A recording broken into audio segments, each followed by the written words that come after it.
اللہم صلی علی محمد وعلی آل محمد وبارک وسلم ثم صلی علیہ۔ سیدنا ابو ہریرہ رضی اللہ تعالی عنہ بیان کرتے ہیں، من افطر یوما من رمضان من غیر رخصت ولا مرض لم یقضہ یوم الدہر کلہ وَإِن صَامَهُ، کہ جس شخص نے بغیر کسی شرعی عذر کے رمضان المبارک کا ایک روزہ چھوڑ دیا، پھر وہ زندگی بھر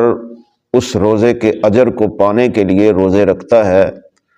تو فرمایا کہ اس روزے کے اجر کو ثواب کو نہیں پہنچ سکتا۔ اللہ تعالیٰ سے دعا ہے کہ اللہ تعالیٰ ہمیں روزوں کی اہمیت، فرضیت کو سمجھنے کی اللہ ہمیں توفیق عطا فرمائے۔